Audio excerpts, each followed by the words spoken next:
O melhor amigo da minha namorada me jogou escada abaixo e a manipulou para terminar comigo. Ele então tentou queimar minha casa e me agrediu. Então o coloquei na prisão. Fui dispensado das forças especiais após um morteiro ferir minha perna e costas. E de volta em casa reconectei-me com minha namorada da escola. Estava na casa dela uma noite quando acordei com alguém subindo a escada. Levantei-me, peguei minha espingarda de cano duplo e o cara gritou o nome da minha namorada. Descobriu-se que era o irmão dela. Bem, na verdade ele não era irmão dela, apenas um viciado que trabalhou com ela anos atrás e ela uma vez deu a ele um cheeseburger para ajudar a acalmá-lo. Ele começou a implorar, dizendo que tinha sido despejado e precisava de um lugar para ficar. E como era a casa dela, eu não tinha voz, e ela concordou em abrigá-lo. Ele foi extremamente desrespeitoso com ela durante esse tempo. Exigia que ela cozinhasse para ele, lavasse sua roupa e comprasse mantimentos. Bem, numa noite fatídica, ele exigiu que eu lavasse os pratos dele. Eu disse para ele se mandar e virei para descer a escada e sair do apartamento. Eu estava alguns degraus abaixo, quando a porta atrás de mim se abriu com força. Ele correu até mim e me empurrou para baixo. Caí de costas e bati a cabeça no concreto. Ele então pulou em cima de mim e eu lutei de volta. Cerrei os dentes e fiquei por cima dele. Então comecei a socá-lo. Honestamente não me importava se o matasse. Alguém tinha que morrer e não seria eu. Mas então minha namorada salvou a vida dele. Ela ouviu os gritos que estavam acontecendo lá embaixo na escada e veio correndo e me encontrou em cima dele, socando-o repetidamente. Ela gritou para eu descer e eu desci. Assim que fiz isso, a boca dele começou a falar: "Irmã, ele ameaçou me matar e me atacou e me jogou escada abaixo porque eu pedi que ele devolvesse o PS3. Eu honestamente pensei por um momento que ela poderia acreditar nele, mas felizmente ela sabia que eram mentiras. A câmera de segurança do vizinho lá fora confirmou isso. Naquela manhã levei ela para o trabalho, levei a filha dela de 3 anos para a creche. Uma coisa que preciso mencionar é que minha namorada tinha uma filha de 3 anos, cujo pai não estava presente, e ela era a garotinha mais doce e adorável de todas. Enfim, depois que a levei para a escola, fui trabalhar, tive que explicar ao meu chefe por que eu tinha os nós dos dedos ensanguentados e por que eu estava segurando uma bolsa de gelo na parte de trás da minha cabeça. Eles ofereceram chamar a polícia para que eu pudesse prestar queixa. Eu disse que não. Meu chefe quase me ordenou que chamasse a polícia ou ele me colocaria em licença médica. Ao que respondi que preferiria estar de licença médica do que perder minha namorada por chamar a polícia contra o irmão dela. Ficou claro para mim, em termos inequívocos, que eu sou um tipo particularmente estúpido de idiota e que isso voltaria para me morder no traseiro algum dia. Bem, ele estava certo. Basicamente o irmão deu a ela um ultimato. Ou eu saía e ela terminava comigo, ou ele saía e desaparecia da vida dela e da filha dela. O que, para ser justo com minha ex, aquele perdedor era a única figura masculina constante na vida da filha dela desde que ela nasceu. Então isso teria sido devastador para a pequena, e ela queria poupar a filha desse tipo de dor, e isso significava que eu seria dispensado. Honestamente, eu preferiria ter levado um machado de verdade no coração,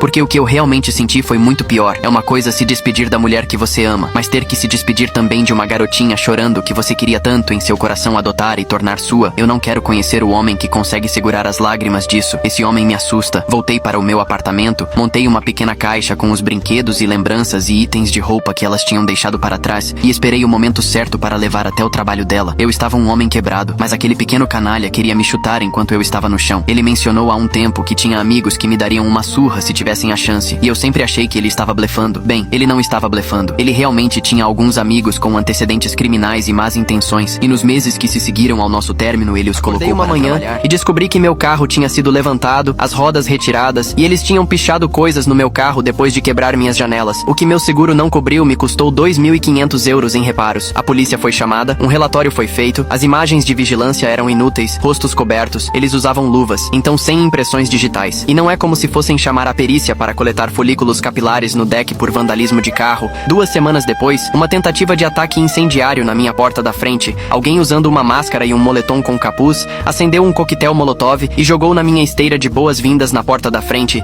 E se não fosse pelo sistema de sprinklers do apartamento realmente funcionar, meu apartamento teria queimado comigo dentro, porque eu não ia pular da varanda do 3º andar. Esse foi um crime mais sério. A polícia estava muito interessada em resolvê-lo, mas novamente sem impressões digitais utilizáveis, rosto coberto para a câmera, etc. Então ficou quieto por um mês. Minha ex me procurou quando soube do incêndio, e eu disse a ela que sabia que era o irmão dela, mas não tinha provas. Ela disse que falaria com ele, e coincidentemente nada aconteceu de novo por um tempo, até que, suponho, a polícia veio para falar com ele, porque obviamente eu dei o nome dele como pessoa de interesse. No mês e alguns dias desde nossa briga, ela basicamente o forçou a encontrar algum tipo de trabalho, ou ela o expulsaria. Então ele conseguiu um trabalho de meio período numa oficina de carros na cidade, que tinha a reputação de ser aquela que você não vai, mas que é boa para recomendar a alguém que você odeia. Eles cortavam custos em tudo que podiam, então era o trabalho perfeito para o rato, pelo menos até a polícia vir perguntar sobre aquele incêndio um dia. Os donos não gostavam de ter a polícia perguntando sobre seus funcionários, então, como ele estava lá há apenas 1 ou 2 semanas, foi demitido. Ele gostou muito disso. Então uma noite eu estava voltando do trabalho para casa, parei na academia no caminho, suei bastante e peguei algo para comer no mercado, estacionei no meu lugar com meu carro alugado da Enterprise, meu carro ainda estava na oficina, e entrei rapidamente no meu apartamento. Embora eu tivesse mais de 21 anos e possuísse armas legalmente e tivesse uma licença para porte oculto, nos dias em que eu estava na base eu não carregava minha pistola. É incrivelmente raro que alguém cuja descrição de trabalho explícita não inclua carregar uma pistola o tempo todo tenha permissão para carregar uma arma na base, já que eu não ia deixar uma pistola no meu carro e não havia lugares seguros para armazenar uma arma enquanto eu estava trabalhando, simplesmente optei por não levar minha arma comigo. Também é por isso que eu não tinha uma pistola comigo na manhã em que o irmão me atacou. Eu estava desarmado, morava no 3º andar, havia um quarto andar acima de mim e escadas que levavam até lá. Ouvi passos descendo a escada rapidamente e me virei para ver 4 caras com capuzes, máscaras e luvas vindo na minha direção. Minha porta estava aberta, então deixei minhas compras caírem e tentei bater a porta atrás de mim. Eles conseguiram colocar um pé e se enfiaram no meu apartamento. O que aconteceu a seguir se passou num período de cerca de 14 segundos. O vizinho do outro lado, depois do incêndio, instalou uma câmera de segurança do lado de fora da porta dele também. Então sabemos os carimbos de tempo exatos até o segundo. Eu mantinha uma pistola carregada guardada num armário perto da minha porta da frente. Irresponsável, eu sei, mas eu era mais jovem e mais ingênuo do que sou agora. Na briga com o primeiro cara que passou pela porta, consegui colocar minha mão no armário, encontrar a arma e me empurrar para trás e para longe para nos dar alguns metros de espaço. Lembro-me muito vividamente de ver todos os 4 homens na minha porta e corredor. O primeiro cara que eu tinha acabado de empurrar foi impedido de cair para trás e estava começando a vir na minha direção pela segunda vez. Levantei minha pistola, era uma SIG P226 carregada com 40 Smith e Wesson, e assim que ouvi um deles gritar arma, comecei a alinhar os tiros e puxar o gatilho. Não houve tiros nos membros, nem tiros para assustá-los. Não tentei acertá-los de raspão, corpo, cabeça. Como eu tinha sido treinado, como eu tinha aprendido, o primeiro cara caiu. O segundo cara pegou 2 dos tiros que atravessaram o primeiro cara antes que eu o acertasse na testa. O terceiro cara parou no meio do caminho antes de levar 4 no centro do corpo. E o quarto cara estava na metade do caminho para fora da porta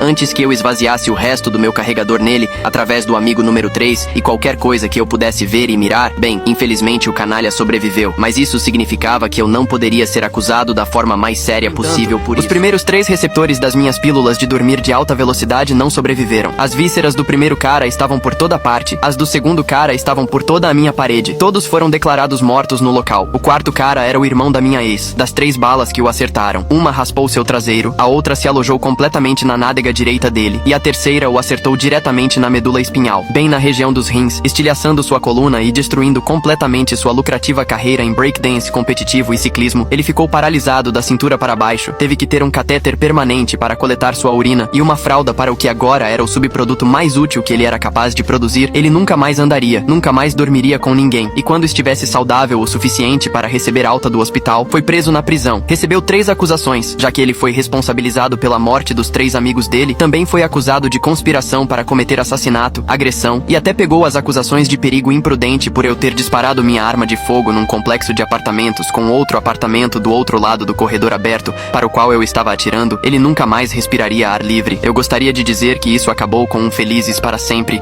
que ela me aceitou de volta, que nos casamos e eu adotei a pequena dela e tivemos alguns filhos nossos, mas ela não fez isso. Dentro de 24 horas ela declarou que estava com medo de mim, que não queria que eu chegasse perto dela ou da criança dela, que chamaria a polícia se me visse perto da casa dela ou do local de trabalho dela, o que foi horrível. Eu gostava do Target onde ela trabalhava. Ela me xingou de todos os nomes possíveis. Ela me acusou de ter colocado a polícia contra ele para provocar uma reação só para que eu pudesse atirar nele. Ela ignorou o incêndio criminoso, o vandalismo, as várias ameaças que ele tinha feito contra mim nos meses anteriores em que estávamos juntos. Nunca mais a vi. Ela me bloqueou em tudo. A família dela me bloqueou. Ela mudou o número dela, foi transferida para outro Target e depois de alguns meses se mudou para um apartamento diferente em outra parte da cidade. Já se passaram 8 anos e eu ainda não tive notícias dela. Sei que ela está viva. Amigos de amigos me informaram que ela se casou em 2020, teve um segundo filho e está feliz. Então mais poder para ela. Nunca consegui meu final feliz. Minha cerca branca. Acredite ou não, matar 3 caras, mesmo para uma pessoa treinada para a guerra e condicionada para a possibilidade de que um dia ela poderia ter que fazer isso, mexe com sua cabeça, especialmente quando você considera que aconteceu na sua casa e não em Bagdade. Há uma enorme desconexão mental e emocional e diferença entre matar alguém pelo trabalho e matar alguém porque sua vida estava em perigo. Eu tive TPT, não conseguia tocar em nenhuma das minhas armas uma vez que as recuperei por um ano inteiro sem ter ataques de pânico. A Marinha foi ótima com tudo isso. Eles ajudaram na investigação, incluindo aquele CEO que me chamou de o maior idiota, dando sua declaração sobre a manhã em que fui atacado. Me ofereceram a chance de morar na base com uma equipe de proteção até as coisas se acalmarem. Eu recusei. 8 anos desde então, me aposentei, agora estou Estou trabalhando no setor privado, tenho minha própria empresa, ganhando um bom dinheiro fazendo segurança cibernética e consultoria de segurança no local. Ocasionalmente saio para navegar. Meu parceiro de 3 anos é a pessoa mais amorosa e solidária com quem já estive. Sei que eles me apoiam, não importa quem tente me matar. Estamos falando sobre ter filhos antes de ficarmos muito velhos. A vida está boa, mas sabe o que realmente aqueceu meu coração outro dia? Um alerta do Google que configurei há 8 anos foi ativado. Era o primeiro e último nome do irmão seguido da palavra obituário. Descobriu-se que alguém na prisão se cansou do garoto branco irritante na cadeira de rodas falando tanta besteira e se exibindo para as pessoas, acreditando que ninguém bateria em alguém numa cadeira de rodas. Eles usaram a cadeira de rodas dele para matá-lo e usaram os sapatos deles para terminá-lo com alguns bons pisões. Claro que não diz isso no obituário. Diz que ele era um garoto brilhante e adorável quando jovem, que caiu em tempos difíceis na sua juventude adulta e acabou na prisão. A verdadeira surpresa é que aparentemente ele deixou uma filha que nenhum de nós sabia que ele tinha na época. Então que pena pra ela, mas duvido que ela tenha tido a chance de conhecê-lo de qualquer forma. Honestamente, isso é o melhor.